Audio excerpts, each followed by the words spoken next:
Donc, on va faire cet exercice sur les tableaux, donc qui consiste à la création d'un tableau, donc le remplissage d'un tableau et l'affichage des éléments du tableau T, comme première question. La deuxième question, donc ce tableau-là, on va chercher quel est son maximum et quel est son minimum. Donc soit T un tableau d'entier, N, calculer et afficher le maximum et le minimum. Après, enfin, donc, on va déterminer si un élément X appartient à un tableau. C'est-à-dire chercher si un X appartient à un tableau d'entier ou pas. Donc, pour ce, donc, nous allons créer donc, un fichier, un nouveau fichier. Donc, la première des choses, c'est qu'il faut appeler les bibliothèques ou bien importer les bibliothèques. La bibliothèque principale studio.h. La deuxième, c'est la bibliothèque Conio. La bibliothèque Conio.h, c'est tout simplement pour pouvoir utiliser la fonction getch. Donc getch, elle est définie dans cette bibliothèque Conio.h. Et ensuite, le main, définir le main. Donc le main, c'est la fonction principale de tout programme en langage C. Donc si ce main n'est pas défini, le programme ne pourra pas être exécuté. Ensuite, donc, puisqu'on va travailler avec un tableau d'entier, donc je déclare un T. Donc, int T. Donc, int T de 20, par exemple. Int T de 20, ça veut dire quoi? Int, c'est pour entier. C'est un tableau d'entier. T, c'est le nom du tableau. Et là, entre crochets, on met 20. 20, c'est la taille maximale. Donc, que peut supporter ce tableau. Donc, la taille maximale ou bien le nombre maximal des éléments d'entier que peut contenir ce tableau, c'est 20. On va définir un n.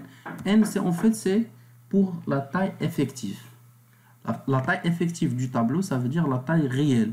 C'est-à-dire le nombre d'éléments réellement insérés dans le tableau. Parce qu'on peut avoir un tableau qui peut contenir 20 entiers, mais on ne va pas insérer que, par exemple, 10 éléments ou bien 5 éléments. D'accord? Donc, n, c'est la taille effective. Et on aura besoin d'un i. Donc, i, c'est un entier qui va s'incrémenter. Donc, qui va jouer le rôle d'indice. Donc, la première question, je vais mettre en commentaire ici. Première question. Alors, donc, qu'est-ce qu'on a dit? La première question consiste à le remplissage du tableau et l'affichage des éléments du tableau. Donc, pour le remplissage, donc, je dois demander, donc je dois savoir n, c'est-à-dire le nombre d'éléments que veut l'utilisateur insérer, que veut insérer l'utilisateur dans le tableau T. Donc, je commence for i égale à 0, i inférieur à, là, donc je dois demander à l'utilisateur, donc printf, donner la valeur de n, c'est-à-dire je demande à l'utilisateur de me donner une valeur pour n, c'est-à-dire la taille. Après, scanf pour son d, virgule, adresse de n. Donc, qu'est-ce que j'ai fait ici? Là, j'affiche un message. Donc, toujours, printf, c'est pour afficher un message à l'utilisateur. Donc, j'affiche un message à l'utilisateur pour lui demander de me donner la valeur de n. Donc, le message, qui va être donc affiché, c'est donner la valeur de n.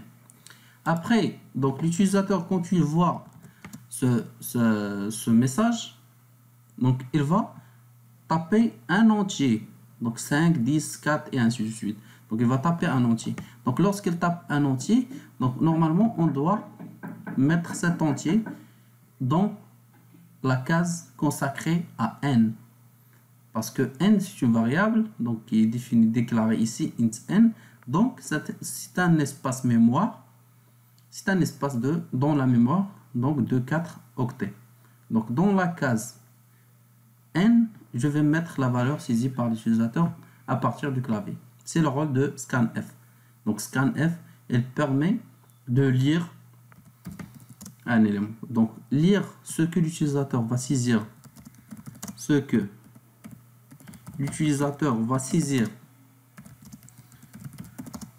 au clavier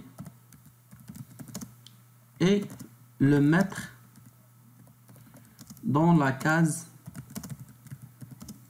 n, ou bien la case propre à n. Donc là, on a demandé à l'utilisateur de nous saisir un entier. On a lu l'entier. Donc on a le n maintenant. Après, donc pour remplir le tableau, donc on aura besoin d'une boucle. Donc à chaque fois, on doit remplir l'indice 0, l'indice 1, l'indice 2 jusqu'à l'indice n-1. D'accord? Donc je vais utiliser une boucle for i égale à 0, i inférieur strictement à n et plus plus. Là, j'ai mis inférieur strictement. Pourquoi? Tout simplement parce que j'ai commencé par 0. Donc on aura combien d'itérations? C'est n itérations. N itérations parce que ici, i inférieur strictement à n, ou bien c'est équivalent à i inférieur ou égal à n-1. Donc n-1 moins 0 plus 1, c'est n. D'accord? Donc i égale à 0 jusqu'à n-1 ou bien jusqu'à n strictement. D'accord? Pourquoi on a commencé par 0? Parce que les indices dans les tableaux commencent par 0. Donc qu'est-ce qu'on va faire? On va mettre la même chose comme la taille. On va demander à l'utilisateur saisir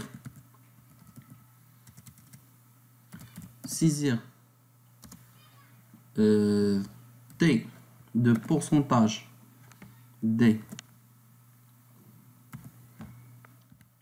ici, donc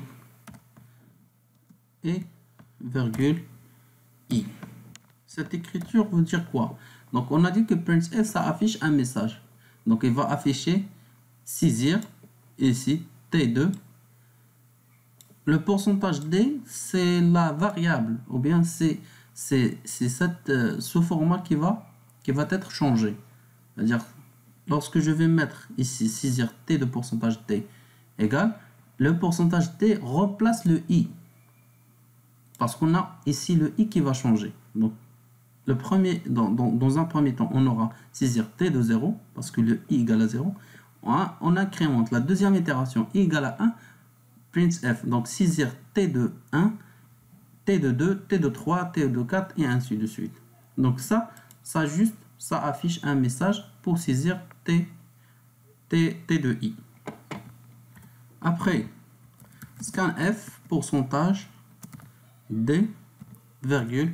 Donc toujours, on met dans le scanf, on met adresse pour les entiers et les réels, pour les numériques.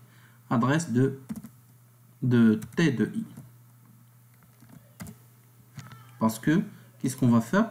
On veut affecter à t de i la valeur saisie par l'utilisateur au clavier. Maintenant, on a fait le remplissage du tableau. Parce que cette opération, ces deux instructions, vont se répéter combien de fois? N fois. De 0 à n-1. D'accord? Maintenant, qu'est-ce qu'on va faire? On va faire, ça c'est le remplissage. Donc on peut l'appeler remplissage du tableau.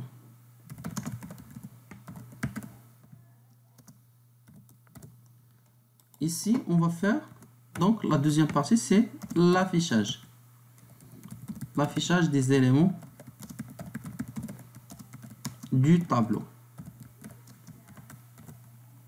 Qu'est-ce qu'on va faire? De la même manière, on va utiliser une boucle for. Parce qu'on a n éléments, donc on va faire l'opération n fois. Donc, il nous faut une boucle qui se répète.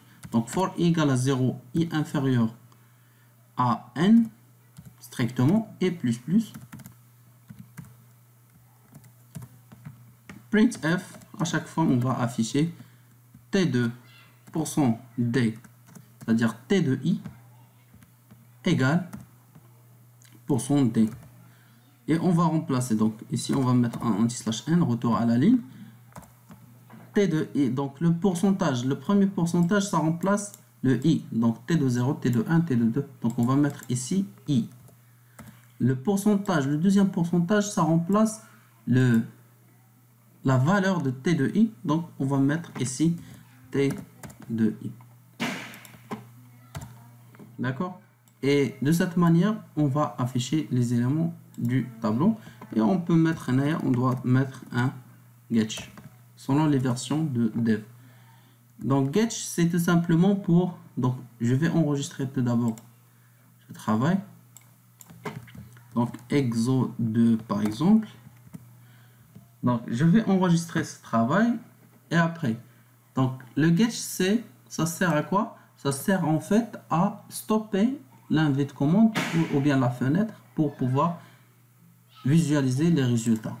Donc je compile, aucune erreur, et j'exécute. Maintenant ça me demande, il me demande de donner la valeur de n. Par exemple, je donne 5. Je veux remplir le tableau par 5 éléments, sachant que le nombre maximal d'éléments que je peux insérer, c'est 20. D'accord?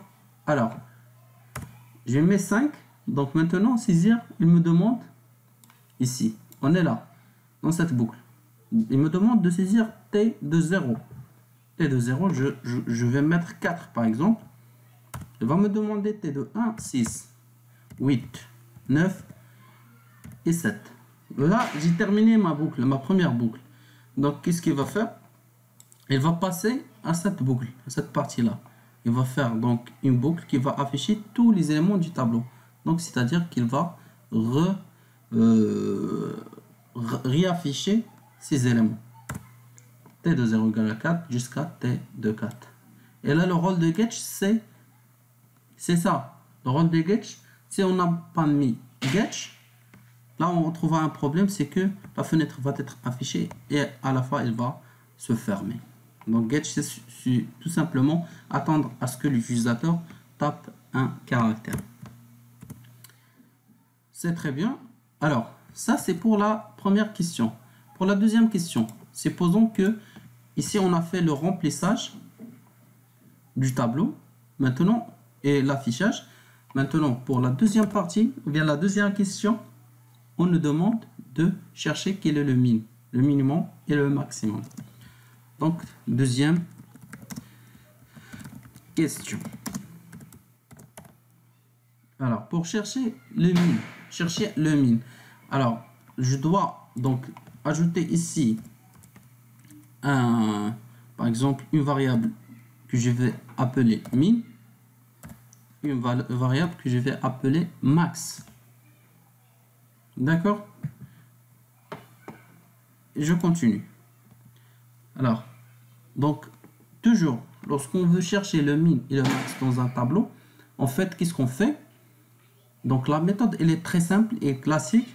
Donc, on suppose que le minimum est égal à la première valeur du tableau, c'est-à-dire T de 0, et on va la comparer avec les autres. À chaque fois qu'on va trouver une autre valeur T de I qui est inférieure à min, donc on va affecter à min cette valeur et on va continuer et chercher dans les autres emplacements, dans les autres indices. Donc qu'est-ce qu'on va faire? La première des choses, c'est on suppose que le min est égal à T de 0. Donc ici, on suppose que le min égale à T de 0.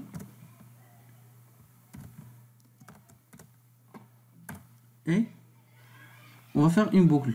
Donc for I égale à 0, toujours, parce qu'on va tester cet élément avec l'ensemble, les n éléments qu'on a dans le tableau. Donc je dois utiliser une boucle. For I égale à 0, I inférieur à n, I plus plus. Donc qu'est-ce que je dois faire? Maintenant, donc je vais vérifier. Est-ce que T de I est inférieur à min? Si T de I est inférieur à min, alors qu'est-ce que je vais faire? Donc si je trouve que le T de I il est inférieur à 1000, alors dans ce cas, je dois affecter à 1000 T de I. Et je continue. Et à la fin, j'affiche ici printf le min est 2 points %d. Et ici, je mets la valeur de min. D'accord? Donc, qu'est-ce qu'on a fait? Donc, pour chercher le min, on a supposé que le min est égal à t de 0. C'est-à-dire le min, c'est le premier élément du tableau. Après, donc, on a fait une boucle. On a testé cet élément, ce min, avec l'ensemble des éléments qu'on a dans le tableau. Donc, si on trouve qu'un autre élément il est inférieur à 1000, alors le min devient cet élément. Donc, on essaye d'exécuter ce programme. Donc, ici, on a, ici, c'est inférieur strictement, déjà, inférieur strictement à n. Ça c'est une erreur de compilation. Il n'a pas reconnu n. Parce qu'on a dit qu'il y a deux phases. Donc, la phase de compilation et la phase d'exécution. La compilation, c'est juste la vérification des syntaxes, les points-virgules, et ainsi de suite. Et après, la phase d'exécution, c'est le calcul ou bien le traitement. Donc, on va exécuter. On va donner la valeur de n, c'est 5. Je mets 6, 3, 5, 8, 4 par exemple. Là, on voit bien que le min, c'est 3. Alors, donc on a affiché le tableau et le min est égal à 3. De la même manière, comme ce qu'on a fait ici pour le min, on pourra le faire pour le max. Donc, je peux très bien copier tout ça. Alors, donc, je vais l'appeler max. Ici, c'est max. On suppose que le max est égal à t de 0. Et là, c'est l'inverse. Si on trouve un élément qui est supérieur à max,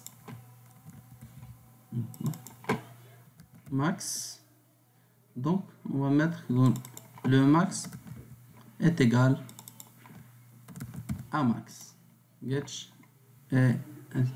Donc, et on va chercher donc le min et le max du tableau. Donc 5, donc 6, 3, 8, 2, 4. Alors donc le min c'est 2 et le max c'est 8. Donc c'est très bien ce qu'on veut. Reste donc la deuxième partie ou bien la troisième partie pour chercher si un élément X appartient à un tableau ou non. Donc c'est très simple. Donc qu'est-ce qu'on va faire? On va utiliser une boucle. Tout d'abord, on va déclarer ici le X qu'on veut chercher. D'accord? Alors qu'est-ce qu'on va faire? On va demander déjà à l'utilisateur, donc printf donner X, donc à chercher, donc l'élément qu'on veut chercher.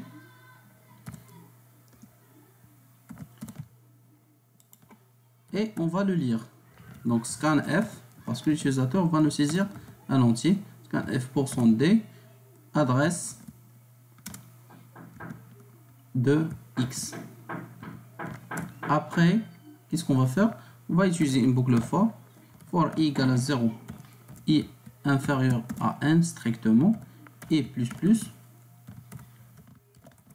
Et toujours pensez à utiliser les accolades. Quand vous ouvrez une accolade, il vaut mieux la fermer sur place, sur le champ. Alors, on va utiliser cette boucle pour faire quoi? Tout simplement pour chercher si cet élément existe dans le tableau. Donc, qu'est-ce qu'on va faire? Donc, on va tester if x est égal à t de i.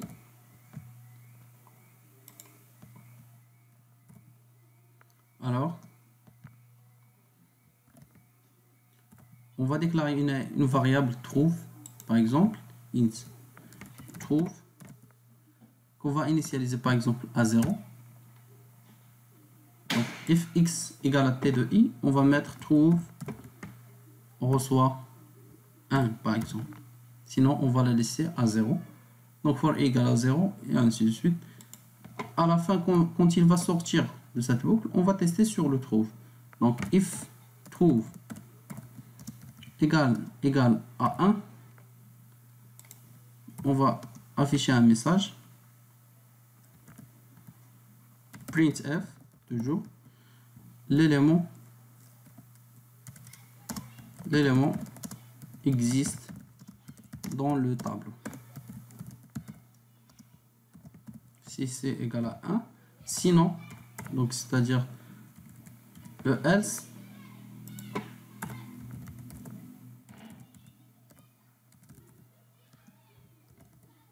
printf, l'élément n'existe pas dans le tableau.